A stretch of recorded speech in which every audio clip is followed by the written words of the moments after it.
For years, you have been told that the reason you cannot stop reaching for sugar is that you lack willpower, that you just need more discipline, that if you really wanted it, you would white-knuckle your way through.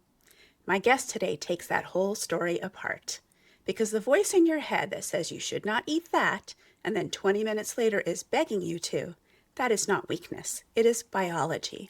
And it gets loudest at the exact moment when you have the least left to fight with, when you are stressed, depleted, and running on empty. If you have spent years at war with food and losing, this conversation is going to feel like someone finally handed you the map.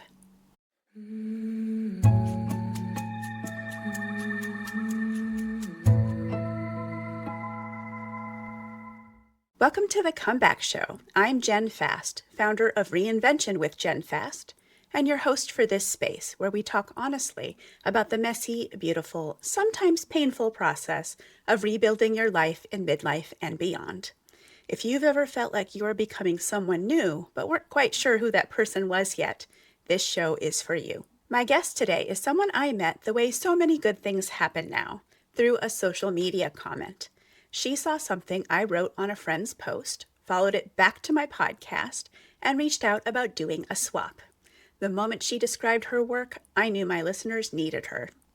Laura Banks is a nutrition health coach who helps women get rid of their sugar cravings and quiet what she calls food noise, the constant inner monologue about what you should and should not eat.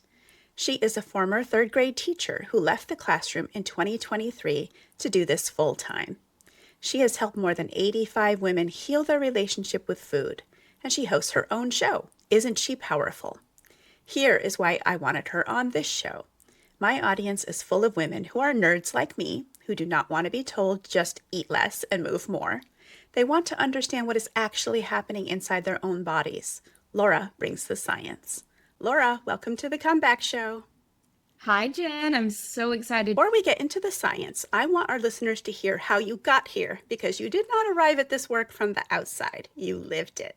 So take us back. You've said that the food noise started as early as middle school for you. Walk us through what it was like growing up and the journey that eventually took you from a hard relationship with food to losing 30 pounds and keeping it off. You know, it's so funny, Jen, because I didn't grow up in a healthy family. I wasn't somebody who I've had these habits as long as I can remember. This is the lifestyle that was modeled for me. Not at all that. I ate sugary breakfast with cereal, literally had soda for breakfast every single day. I drank in college. I was drinking multiple sodas a day. I was having ice cream for breakfast most days in college, like walking out of my apartment with a serving spoon of cookies and cream ice cream. That was my breakfast. And it got to the point in college where I was feeling sick every single day. Like I would sit down in the evenings. I remember calling my mom one night and saying, I don't know why I feel nauseous every single day. Why is this happening to me? I was never connecting the dots between the fact that I was not eating protein, I wasn't eating fiber, I was only eating sugar all the time, or fast food all the time, and never drinking water. None of those things connected for me, right? Like I was overall pretty happy. I didn't understand why this was happening. Sure, I had some extra weight, but honestly, everyone in my family had extra weight, and it wasn't ever something that I thought was wrong. Yes, I had my own share of, I wish I was thinner, look at that girl, I want to look like that, but it wasn't something that ate at me. So my habits kind of aligned with that. And then eventually I started dating who's now my husband. He was coming off of a torn Achilles and getting back into exercising, all those things. And so I was like, well, if my boyfriend, he's new to me, if he's working out, I want him to be impressed with me. I need to go work out too, right? So I kind of started working out some and started drinking less soda, started drinking more water, and it snowballed from there. And then in 2020, the world shut down, as we all know, and I started exercising very consistently. I was posting about it on my social media pages just for fun. And again, it had snowballed. It turned into something else. I had no idea anything about nutrition, but I still was into it. Like I still wanted to know about it. I wanted to make some differences and make some changes. So I started doing some research and understanding nutrition. Through that, I started seeing some weight loss. I was very active during COVID, walking laps around my yard all the time, moving, because what else did we have to do? So through that, I started seeing some weight loss. And it was around that time, as I was starting to lose the weight, that my food noise really ramped up. I was getting a lot more cravings and couldn't understand why I was waking up in the morning constantly thinking about food. I kept telling myself, Laura, you're not supposed to eat this. You shouldn't be eating this. You want to lose weight. You want to see the scale go down. Why are you making these choices? And it was like I couldn't stop thinking about the sugar. I thought about sugar all day long, every single day.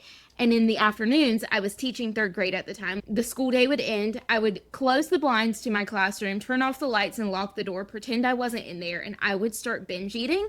And it got to the point where I was doing this daily, like 5 days a week. This was my routine. I would eat so much candy. It was just sugar, like candy that was meant to be for my students. I was eating it 5 days a week. It was just self-sabotage behavior. It was the food noise that I couldn't make stop. So finally one day I came home. I was sick on my stomach from all the sugar that I'd eaten. And my husband looked at me and he said, you can't keep doing this. This is not good for you. This can't be normal. So I started doing some research and understanding where food noise comes from. I didn't use that term at the time. I was researching sugar cravings. Like, why do I have these sugar cravings? What's causing them? Why can't I make them stop? And through that is where I learned everything that I know now. It opened so many doors for me in terms of my own health. It gave me so much freedom with food. I no longer was like bound to these thoughts of food all the time. But then it also opened doors for me in terms of my career as well, because this is what I specialize in now, because I lived it so deeply. It just felt like I was in this hole in the earth, like could not see the light when it came to getting rid of these sugar cravings. And then I crawled my way out of it. And now this is how I help other people. And it's so rewarding for people to say, I didn't have that food noise today. I didn't think about sugar all day today. That sort of life is available to so many people, and it feels like it's not, especially now when it comes to the GLP-1s. We think that that's the only solution to the food noise. It's been sold to us as the solution for the food noise. And I'm not saying that it's not a solution. I'm just saying it's not the only solution. There are other solutions. I did it without medication, and it is so able to be done. So I'm really excited to get to have the conversation today with you of how to do that. We're going to get back to the food noise thing in a minute, but before we do, I know you also tried the restrictive route. What finally made you realize that giving up the foods you love was never going to work? Yeah, I tried that for years. In middle school, I have a very vivid memory of standing on the back patio at my parents' house and squeezing the rolls on my stomach and saying, I just wish that I was smaller. I wish I didn't have this part of my body. And from there, it kind of continued into, I decided I should stop eating this. I should stop eating that. I was only allowed to eat this or only allowed to eat that. And a lot of it came from the way that my parents spoke about food. So much of our relationship with food is the relationship that the people around us had with food. That's what I heard. I heard, if you're going to be healthy, you've got to stop drinking the soda. You've got to stop eating bread. You've got to stop eating this, stop eating this, stop eating this. So I thought that the only way to make it work was by letting go of certain foods. And I'm like, but I like those foods and I enjoy those foods. And I wouldn't say that it was like, oh, one day I woke up and I was like, you've got to stop restricting. You're allowed to eat whatever you want to eat. It was a gradual thing through the years of me losing those 30 pounds, because it took me about 2 years, a year and a half to lose the 30 pounds. Through that journey is where I realized, wait a second, the scale is consistently going down whenever I allow myself to have a Dr. Pepper every once in a while or go eat ice cream with my husband every once in a while. Like when I allow myself to have these things versus when I'm like, I'm not allowed to have it. And then I eat all of it in a day. And then I'm like, I'm not allowed to have it. And then I eat all of it again. It's like the scale would go down and then right back up, down and right back up. And when I was allowing myself every once in a while to have one of these things, it would go down, down, down, down. It might have a little uptick, and then it would continue going down versus me plateauing every time.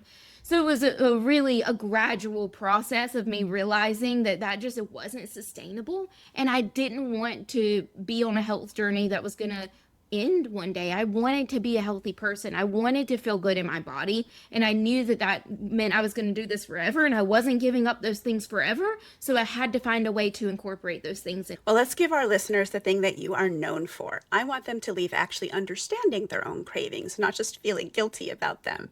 So starting with the basics, what is food noise and how is it different from just being hungry or enjoying dessert?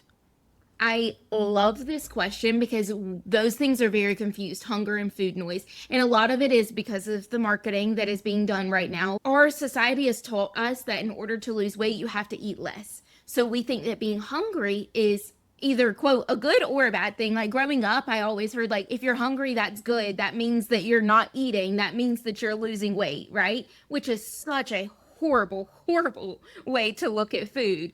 But with that being said, I think that there's a huge difference between hunger and food noise. Those two things are, hunger is like your body needs nutrition to sustain its life.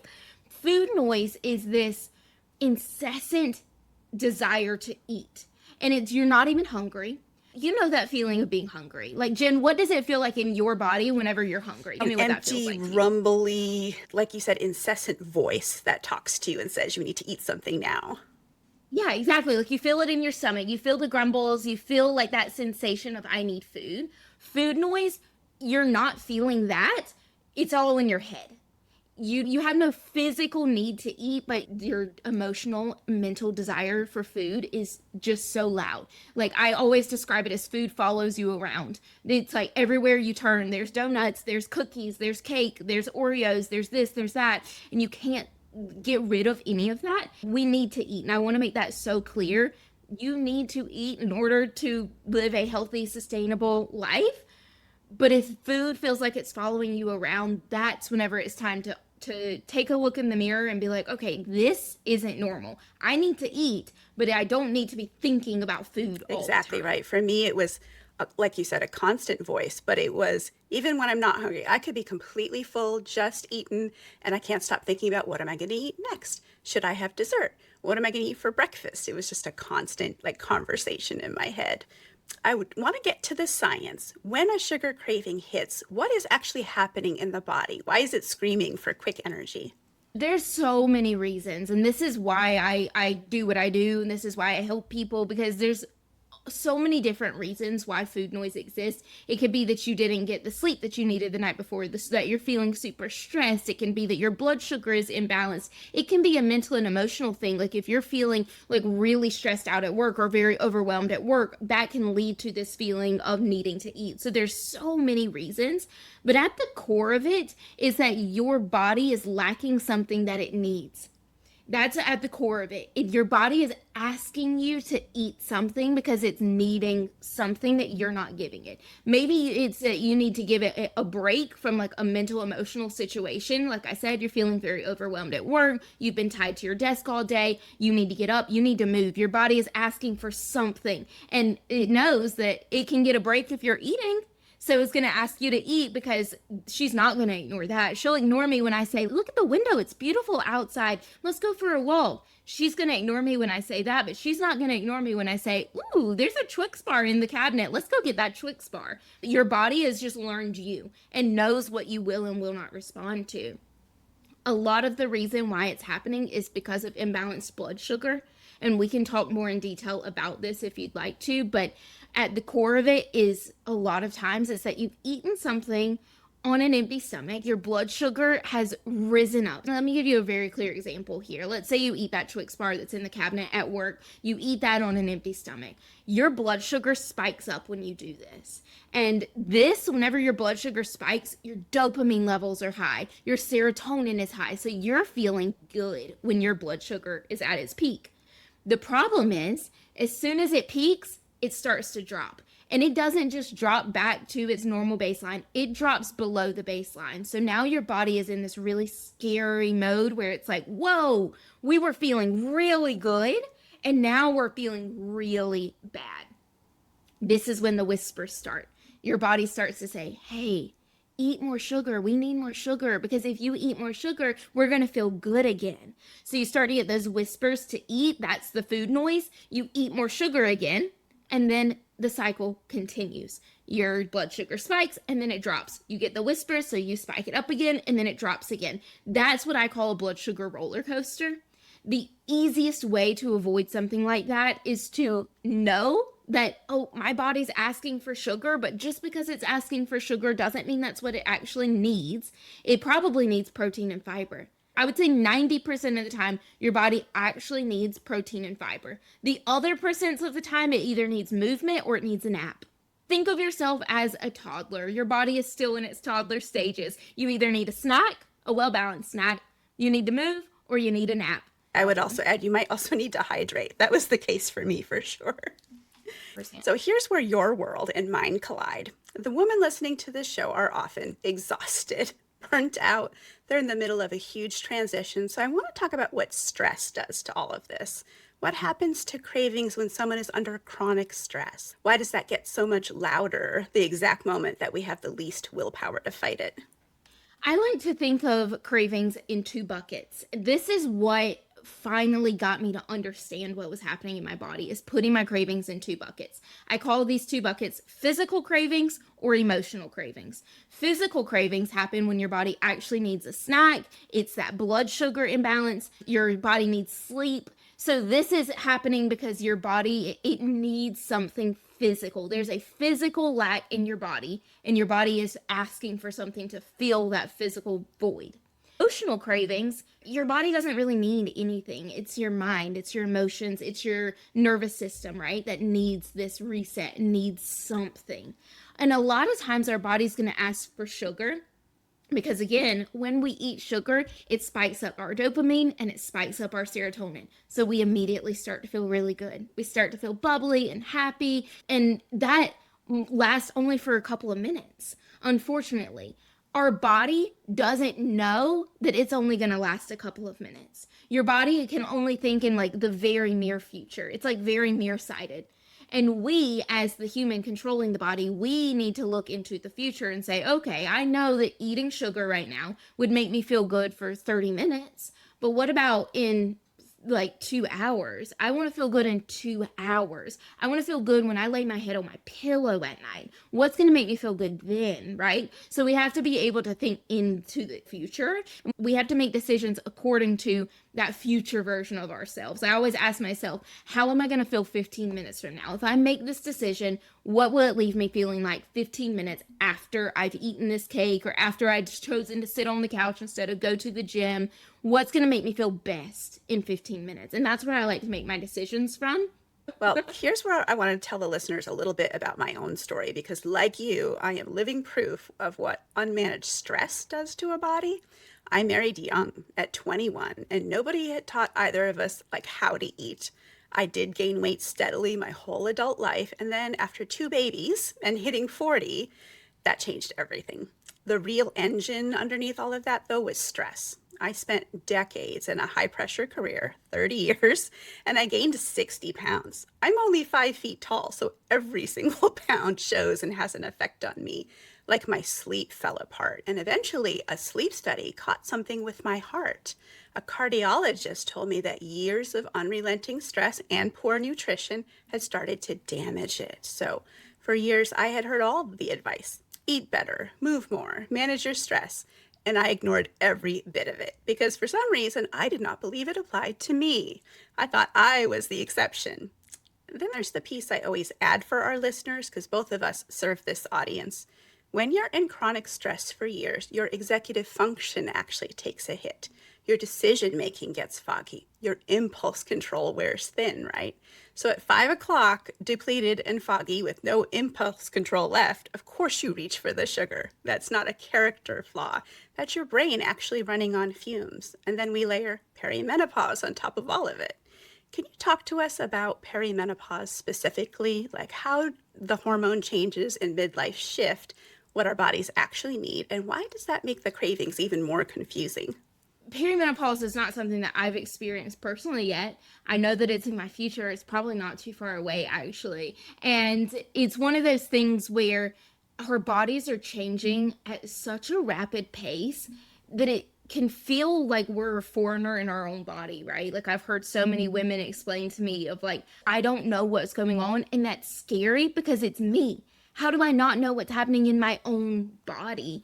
And the cravings they get louder. And there's a lot of reasons for that. One of those is because of our body's hormonal shifts. And our body is truly asking for the sugar. It's asking for these things as a way to kind of combat some of the things that are happening hormonally in our body. But our bodies are also asking for sugar because of what's happening to us emotionally. Our moods are like up and down. And when our moods are up and down, again, what did I just say about the way that our bodies react to our mood shifts? When we're down, our body wants us to be up. And so it asks us for sugar because that's the best way for us to get our mood back up. It's the best way for us to get our blood sugar back up.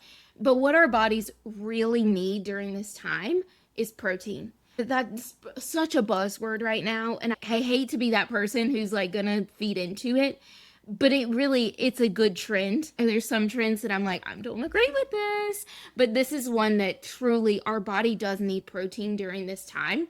Our hormones are created in the protein and the fat that we ingest. So if you're not eating enough protein and you're not eating enough fats, then your body is not able to produce the hormones that it does need. So you're going to experience these hormonal changes even more. So it's really, really beneficial for you to prioritize the protein and the fats. So all those things that, you've been hearing for years, eat low fat this, eat low fat that, because that's what's healthier for you. You need good quality fats in your diet. We need those, men and women alike, because all of our hormones are secreted at fat. So we need to be eating enough fats. We need to be eating enough protein. And when you're eating those things, you're going to notice that your mood is a little bit more level in itself. Some of these other changes that you're starting to experience, the changes in your hunger levels, the changes in your moods, your hot flashes, your inability to sleep at night, you're going to notice that some of those things start to even out when you're eating enough protein. I like what you said about protein is such a buzzword right now that we're probably all tired of hearing it. And the danger for women, especially at my age, is if you think protein only applies to the gym bros, you're not getting what you need. The first nutritionist that I worked with after seeing my hormone doctor told me that women actually need to consume protein within the first hour of waking, which I had never considered and therefore never did. So that's why protein coffee is another thing that's real big right now, but I now can't live without it. It's the best way to get protein first thing in the morning. So our bodies do need more protein and fiber, but it's craving quick energy instead. How does a woman start to close that gap in real life? That's something that my people always ask me is like, okay, you're telling me that when I'm hearing this food noise and I have these cravings, my body's actually asking for protein. Why is it not asking me for protein then? Like, why is it asking me for sugar if that's not actually what it needs? And there's a really big reason for that. Our bodies turn all of the food that we eat into energy. That's through a process called metabolism. You've heard of it. When you chronically undereat, you slow down your metabolism. So that's why I talk so much about you need to be eating enough food. You need to be eating multiple meals a day. I say breakfast, lunch, dinner, and a snack every single day. That is super, super valuable for that metabolism. What that means is your body more efficiently turns the food that you eat into energy. So what's happening in your body whenever it wants protein, it's asking me for sugar. Why is it doing that? Because our bodies can take sugar and turn it into energy like this, the snap of a finger. It takes no time for your body to turn that sugar into energy. And so your body is like, okay, cool. Like that's the quickest and easiest thing. It's like the path of least resistance for your body. Protein, however, it comes in, it takes some time for your body to turn it into energy. But the thing about that energy is it's long lasting. Same thing with fiber. It takes time for our bodies to break down fiber, and that is a really good thing.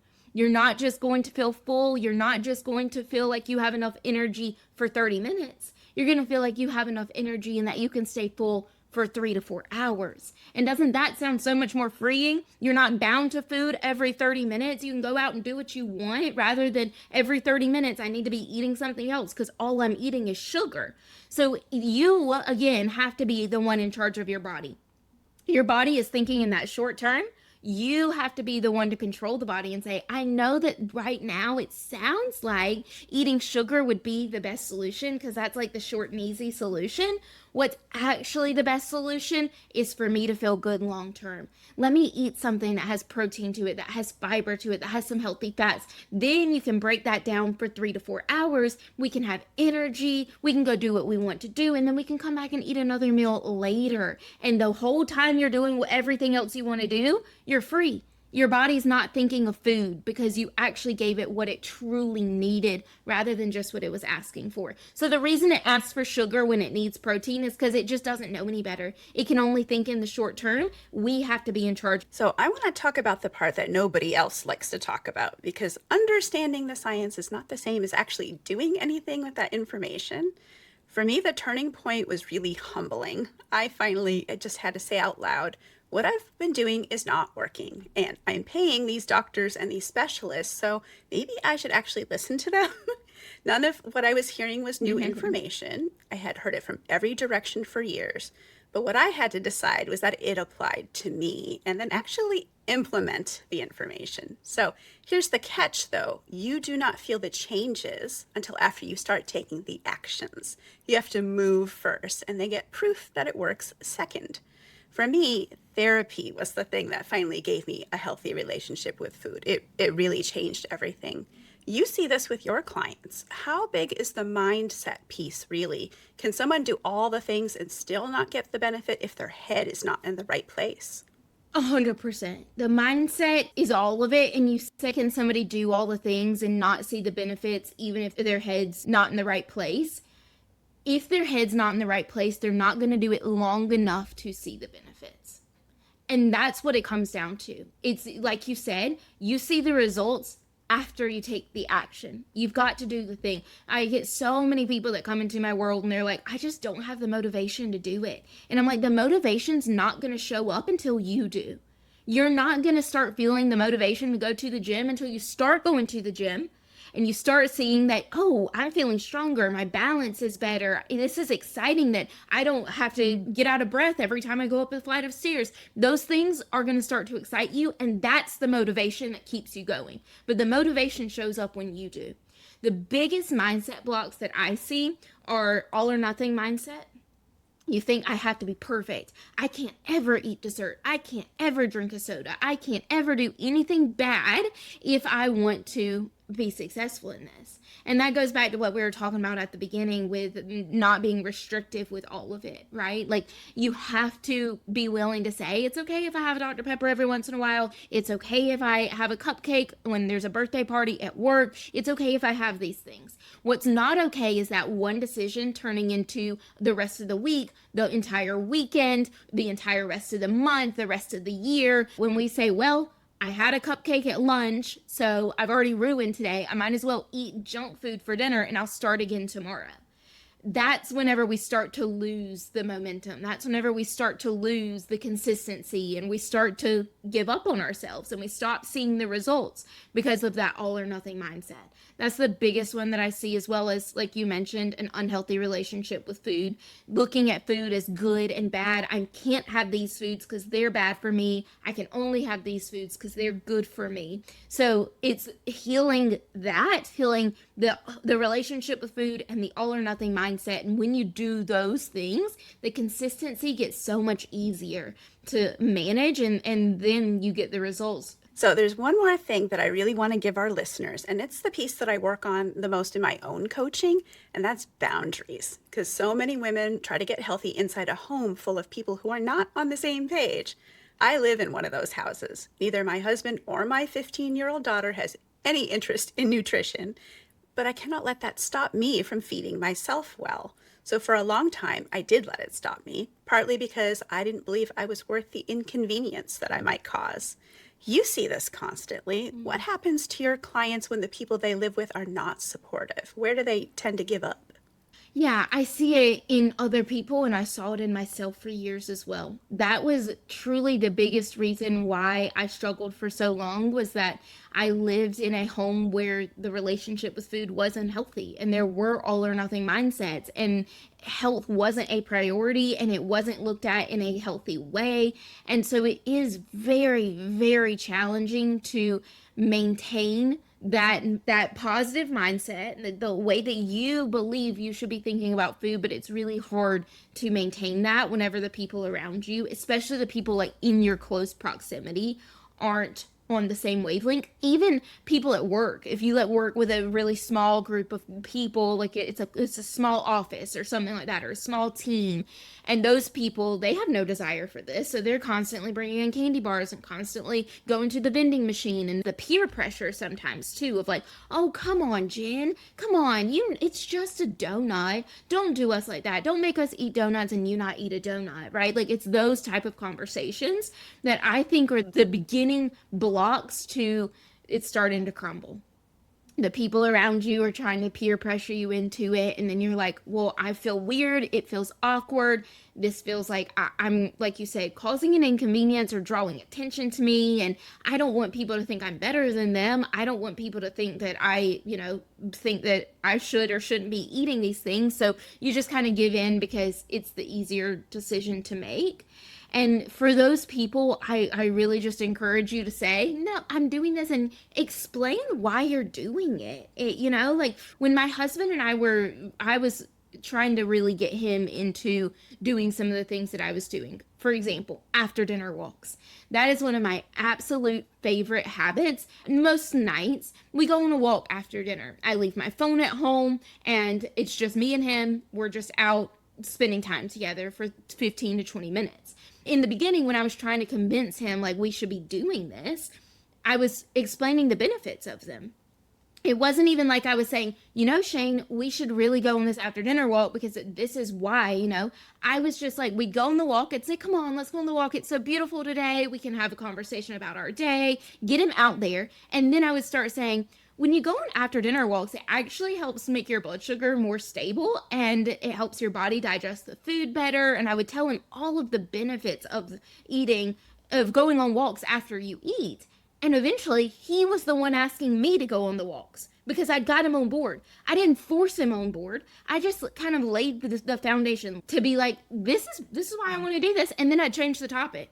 I'd just be like, so what'd you do today? Completely change the topic, make it a somewhat fun experience, and tell them why you're doing it. When people understand the why behind their actions, it makes it so much easier for us to be consistent with those things, because we're not just doing it to do it. We're not doing it because somebody told us to. We're doing it because we understand the benefits of it. So lay those little foundational eggs and be like, okay, like I'm going to go on a walk. You can stay at home if you want. I'm going to go on a walk because I've heard on this podcast that if I do, it helps make my blood sugar more stable, and stable blood sugar helps get rid of the craving. So I'm just going to go on a walk. If you want to come, you're more than welcome to, but you can stay home. I'm going to go. And then eventually start inviting them. And then eventually they're going to start inviting you. So be gentle, be patient. It's the same way with vegetables. My husband hated eating vegetables when we started dating. I started just leaving one or two little things on his plate. This past weekend, we went to a friend's house, and the blueberries that she had for breakfast were so good. And he doesn't normally eat blueberries. I ate one, and I was like, oh, these are really good. I was like, Shane, you got to try one of these. I put one on his plate. I was like, you got to try that. That's really good. He ate it, and then he's like, that is really good. And he ate a bunch of blueberries that morning for breakfast. So it's like, just be very gentle. Be nonchalant about it. Don't force anybody. But those little nudges, they can go a long way in the end. I feel a little called out about the donut comment because I have some life experience that's kind of an extreme version of that. I actually worked for a donut company here in the Seattle area that's kind of famous. I worked at their headquarters for a year, which is where they baked the donuts, made them. So the smell of fresh donuts was everywhere in the office every day for that year. Plus, we were allowed to have as much donuts and coffee as we wanted. So every day, someone would always walk by my desk with a plate of donuts. Or in our staff meetings, the chef would bring in a selection of new donut flavors, and we all had to try them to give feedback on it. And so that year that I worked there, I gained 10 pounds. You could easily see why, right? I left your examples of like ways that you can kind of get your family to be a little healthier with you. I have some examples of that too, especially that have come through in my coaching. There's a few different things I might add, which is First of all, you don't need anyone's permission or agreement to take care of yourself. You're not necessarily asking them to change, you're simply telling them what you're doing. So I try saying, I'm making some changes for my health and I'd love your support, but I'm doing this either way.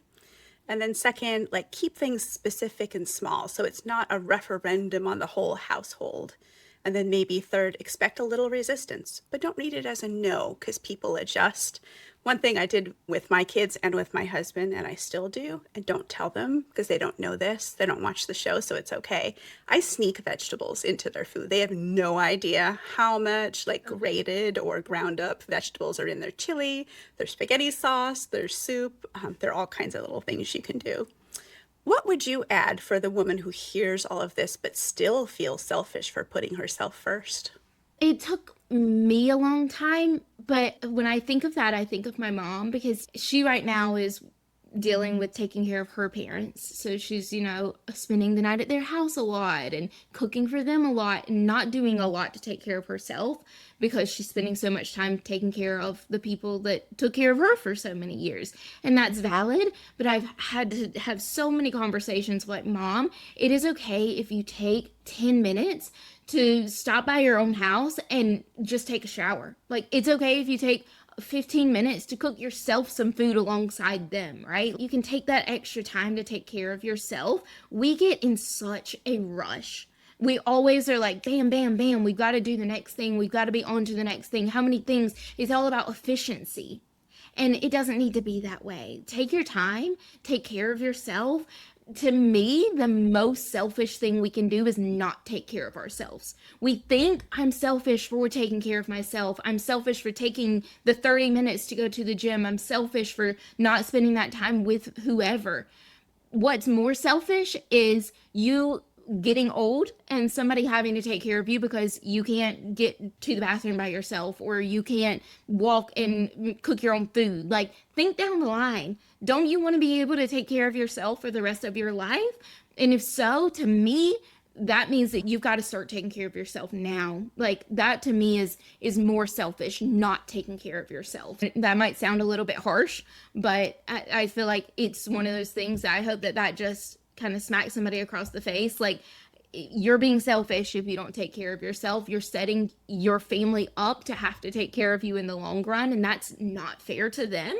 So take care of yourself. I don't think it's too harsh at all. I think we need to hear that, especially women who are in midlife like me. A lot of us are in the position where, like you said, we're not only taking care of our parents, we're still probably raising some kids. Even as they get older, they still need us. And you can't pour from an empty cup, right? We all hear that a lot. Well, Laura, thank you. This has been everything I hoped for when I asked you on the show. But before we close, I want our listeners to know exactly where to find you and how to work with you. Where can people find you online? And tell us about your free guide. Who's it for and what's inside it? Thank you so much. I really enjoyed being a part of your podcast, Jen. It was a lovely conversation, and I am active on Instagram and TikTok mostly. I'm on both of those platforms. It's at Laura B Healthy. I'm sure it'll be linked down in the show notes. There's a period before and after the B. So laura.b.healthy. And I share a lot of recipes. I share some educational type posts. I share really like vulnerable stories of my own body dysmorphia and things like that. So those are the type of content that you find whenever you follow me. I would love to have you there. I also have my own podcast. It's called Isn't She Powerful? Jen is one of the recent guests on the show, so make sure you come listen to that episode if nothing else. And I do have a free guide. It is called The Meals That I Ate to Lose 30 Pounds and Keep It Off. And so in this free guide, you not only get some recipes, I also teach you the portion sizes that you should be following for weight loss and help give you some of those mindset shifts that we talked about as well. So I would love for you to grab that free guide. I will have all those links for everyone in the show notes. There is one last question, and it's the question I ask of every one of my guests. If our listeners can walk away with only one message from this whole conversation, what do you hope that is? That there is not just one way to heal your cravings. It is entirely possible to live a life of what I consider food freedom. And when I say food freedom, I mean you are not shackled down by the thoughts of food. You can live a life where You can go out and do things with your friends and with your family and not be thinking about food the whole time, not be thinking about your body the whole time. You be present with the people that you love, and that is truly freedom. It feels so wonderful to live a life that is that existence, and it feels like that's impossible, but if that's the message that I get to leave people with, it's that is possible. There is a way to do that without having to take any medications or without having to do anything extreme. It's really simple shifts to your habits and to your mindset. Thanks again for this. You reached out over social media and look what it became. So for our listeners today, if today landed somewhere real for you, here's what I want you to do. Go follow Laura, grab her free guide, and go listen to Isn't She Powerful? Look for the episode with me in it. Do not let this be another episode that you nod along to and then go right back to white-knuckling it through life. The whole point of this conversation is that the war with food was never yours to win on willpower alone. If you want to keep going with me, head over to reinventionwithjennfast.com. My newsletters, my Nutrition Foundations program, including several recipe books of healthy meals, and everything else that I do lives over there. And if this episode meant something to you, share it with a woman in your life who needs to hear it. Thank you for spending this time with us. I'm Jenn Fast, and I will see you next time on The Comeback Show.